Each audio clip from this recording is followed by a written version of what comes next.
எல்லோருக்கும் இனிய மாலை வணக்கம் சொல்லக்கூடாது. இரவு வணக்கம் ஆயாச்சு. ஒரு சின்ன எனக்கு எனக்கு ரொம்ப பிடிச்ச ஒரு கதை. ஜெயமோகன் எழுதின அம்மையப்பம். அம்மையப்பம் அப்படிங்கிற ஒரு கதை. நெறைய பேரு இத படிச்சிருப்பாங்கன்னு நெனைக்கிறேன். ஆம், கதை வந்து எங்க ஆரம்பிக்குதுன்னு சொன்னோம்னா, ஒரு ஒரு சின்ன பையன். ஒரு ஒரு 7, 8 வயசு இருக்கக்கூடிய ஒரு பையன் தான் அந்த கதை சொல்லியாக வந்து இந்த கதையில வந்து இருப்பாப்ல. ஆம், பை வீட்ல வந்து அம்மா வந்து இட்லிய வச்சிருப்பாங்க. அத பையன் சாப்பிட ஆரம்பிப்பான். இதுல தான் அந்த கதை வந்து ஆரம்பிக்குது. அந்த கதையில என்ன சொல்லுவாங்கன்னா, "நீ என்ன சாப்பிட்ட? உனக்கு என்ன வேணும்?" அப்படின்னு சொல்லி அம்மா கேட்பா. "எனக்கு இட்லி வேணும். அதுவும் அம்மையப்பம் தான் வேணும்." அப்படின்னு சொல்லி அந்த பையன் வந்து சொல்லையில அந்த கதை வந்து ஆரம்பிக்கும். அந்த கதைய வந்து அந்த கதையில வரக்கூடிய ஒவ்வொரு கதை மாந்தர்களையும், அவர்களோட குணநலங்களையும் விவரிக்கக்கூடியது இந்த பையனோட பார்வையில இருக்கும். ஒரு 5 வயசு, 6 வயசு இருக்கக்கூடிய அந்த ஒரு பையனோட பார்வையில வந்து இருக்கும்.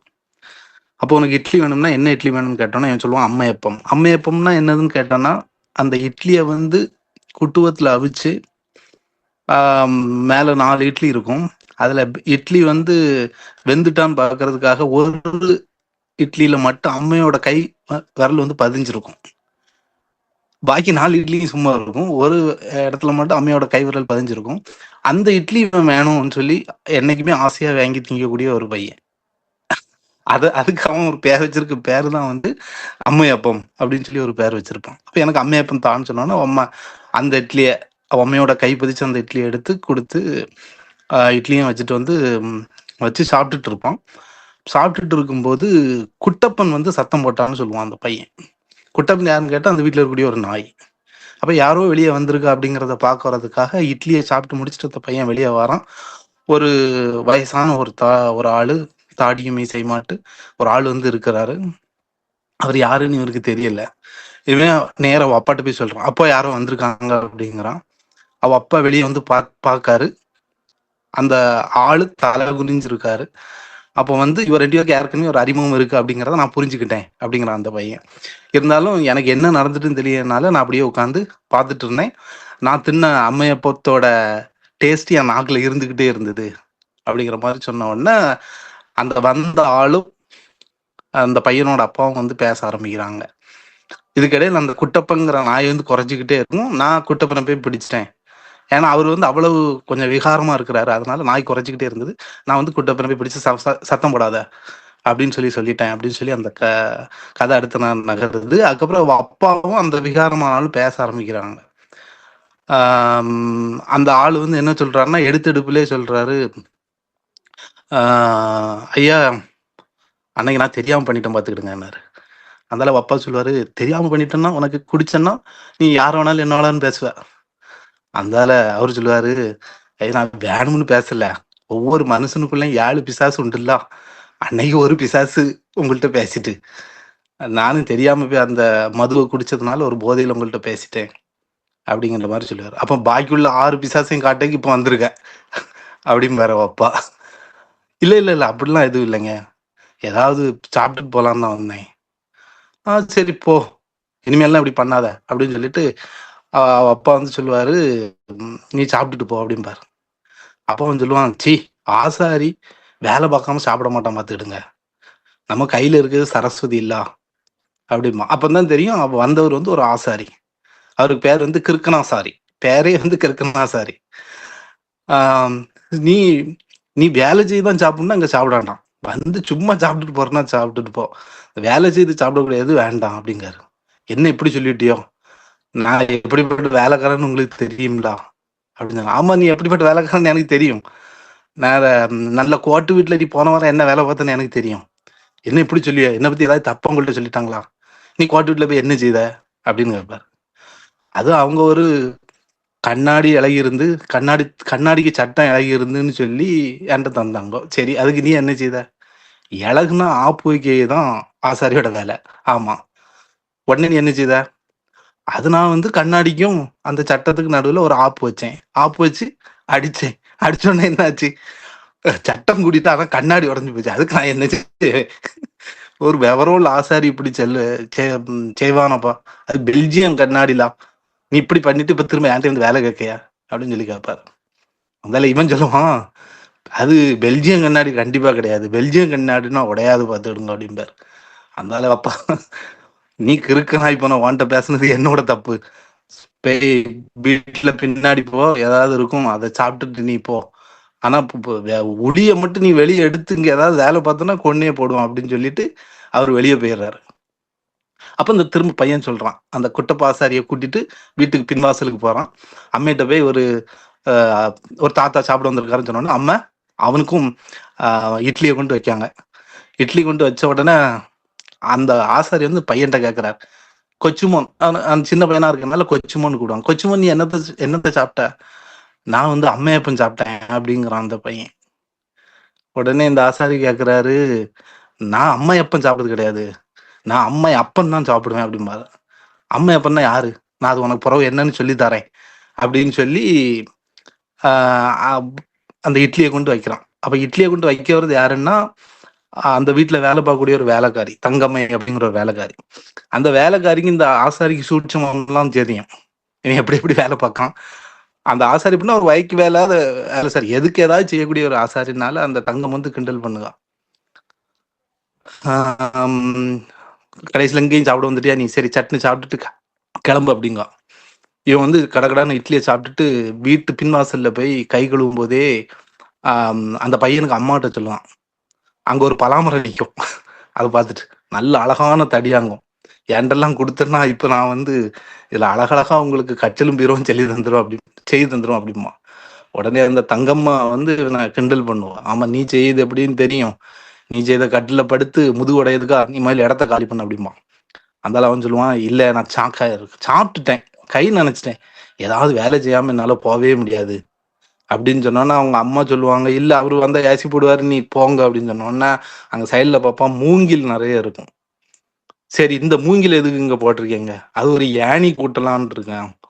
சரி நான் யானி கூட்டியாவது தாரேன் அப்படின்னு சொல்லி கடகடான்னு யாருமே சொல்லல, கடகடான்னு அந்த மூங்கில் எல்லாம் எடுத்து 2 கம்பா வெட்டி அந்த 2 கம்புக்கு நடுவுல வந்து 9, அது 7ஆ வைக்கணுமா 9ஆ வைக்கணுமான்னு கேட்பான். நீ முதல்ல ஏனியா வை அப்படின்னு சொல்லுவாங்க. அந்த இவன் கடகடான்னு ஓட்டையை போட்டு கடகடான்னு வேலையை ஆரம்பிச்சிரும். அவன் வேலை பார்க்கக்கூடிய அழகை பார்க்கறதுக்காண்டி அந்த பையன் வந்து பக்கத்துல வந்து நின்றுட்டே இருப்பான். வேலை ஆரம்பிக்க முன்னாடியே ஒளியை எடுத்து வெளியே வச்ச உடனே கேட்பான், ஒரு போஞ்சு வேணா போடுலாம், ரொம்ப ஒரு மாதிரி இருக்குல்ல அப்படின்பான். போஞ்சுன்னு சொன்னா அந்த எலுமிச்சை போட்டு பண்ணக்கூடிய சர்பத் மாதிரி. அந்தால உங்க போஞ்ச போட்டு வந்து கொடுப்பாங்க. அப்புறம் 2 தட்டி சொல்லுவான், வாய் ஒரு மாதிரி நமனமன்னு இருக்கு, கொஞ்சம் வெத்தலை ஏதாவது இருக்குமா? ஐயா போடுவார்ல, அதில் உள்ள வெத்தலை எடுத்துட்டான்னு சொன்னேன்னா நான் போய் வெத்தலையை எடுத்து வந்து கொடுத்தேன் அப்படின்னு சொல்லுவாங்க. அதுக்கப்புறம் அந்த வேலைக்காரையும் அம்மாவும் வெளியே போயிடுவாங்க.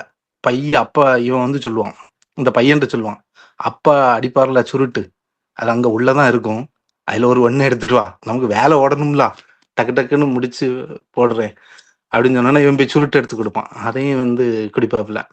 அதனால நீ அம்மையப்பம் தின்ன, அதுக்கப்புறமே ஏதாவது உனக்கு சாப்பிட வீட்டுக்கு தருவாளா?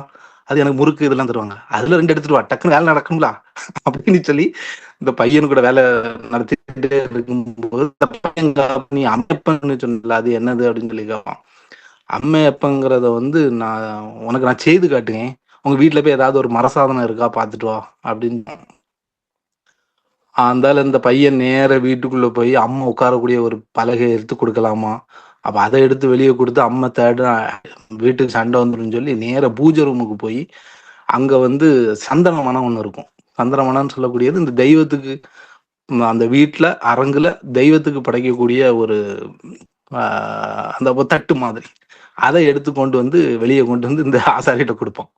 அந்த ஆசாரியை இதெல்லாம் விட்டுட்டு அந்த சந்தன கட்டையை பார்த்த உடனே, இந்த மாதிரி கட்டையில வேலை செய்யக்கூடிய ஆசாரி தான் நான், என்னைய கொண்டு போய் நீங்க யானை கூட்ட சொல்லியோ, அப்ப என் வேலை இருக்கு சொல்லி அந்த சந்தன இதுல வந்து கொஞ்சம் கொஞ்சமா சின்ன சின்னதா ஓட்டையா போட்டு போட்டு அதுல ஒரு சிவன் ஒரு சாமி படங்கள்லாம் அப்படியே வரைஞ்சுக்கிட்டே போறான் ஒளிய வச்சு. அந்த வேலை அவனுக்கு கரெக்டா வந்து தெரியுது. ஆக்சுவலா இவன் அந்த வேலை பார்த்தவன், ஏதோ விபத்துல இருந்து கொஞ்சம் மூளை பிசங்கினதுனால இவனை யாருமே அந்த வேலைக்கு விடாம இப்ப ஆசாரின்னு சொன்னதுனால இந்த மாதிரிப்பட்ட வேலைக்கு வந்து இவன் இப்படி வந்து ஆயிட்டான் அப்படிங்கிற மாதிரி அந்த ஆசிரியர் கதை இதை கூட்டிட்டு போவார். கடைசியில கிளைமேக்ஸ்ல என்ன ஆகுதுன்னு சொன்னோம்னா, இவன் ஏணி எல்லாம் போட்டு ஓட்டெல்லாம் போட்டுட்டு கம்பெல்லாம் மாட்டி பார்த்தோம்னா அது ரொம்ப சரிஞ்சு போயிருக்கும். அப்ப அந்த தங்கம் வருவான், ஏய் ஏணி குட்டியாச்சு, ஆமா குட்டியாச்சு. அது ஏணியை பார்த்தா அது சரிஞ்சு போயிருக்கும். இந்த ஏணி எதுக்கு சரிக்கு விளையாடுறதுக்கா சொன்னோன்னா, நீ கொஞ்சம் அங்க போனா சரியாக்கி தரேன்னு சொல்லி அவ்வளோத்தையும் பிரிப்பார். அதுக்கப்புறம் அந்த 9 ஓட்டை இருந்த இடத்துல திரும்ப திரும்ப ஒரு 9 ஓட்டையே போடுறாப்புல. திரும்ப ஒரு 9 போட்டுட்டு அதுக்கிடையில பையனை கூப்பிட்டு கூட 2 3 வேற ஏதாவது சாப்பிட இருக்கா அப்படின்னு சொல்லி அதையும் கொஞ்சம் வாங்கி சாப்பிட்டுக்கிடுவாப்புல. சாப்பிட்டுக்கிட்டு சந்திரமனையில வேலை பார்க்கறது தான் அவருக்கு பிடிச்சிருக்குமே தவிர இது வேண்டாத ஒரு இதாகிட்டாரு. அப்போ முதல்ல ஒரு 9 ஓட்டை, அப்புறம் திரும்ப கூட்டுன்னு சொல்லி போட்டது திரும்ப ஒரு 9 ஓட்டை ஆகி 9 9 18 ஓட்டை ஆயிரும். அதுக்கப்புறம் 18 ஓட்டையில திரும்ப கம்பெல்லாம் வச்சு மாட்டி பார்க்கும்போது ஏணி வந்து ரொம்ப விகாரமா அந்த வரவே செய்யாது. அந்த பையன் கேட்பான், ஏணின்னு சொன்னா 11 மாதிரிலாம் இருக்கும், இது ரொம்ப வித்தியாசமா இருக்கே அப்படின்னு சொல்லி கேட்பான். இப்ப சரி பண்றேன் சொல்லி திரும்ப ஒரு 9 ஓட்டை போட்டு 27 ஓட்டை ஆயிப்போம். அந்த வேலைக்காரி வந்து வருவா.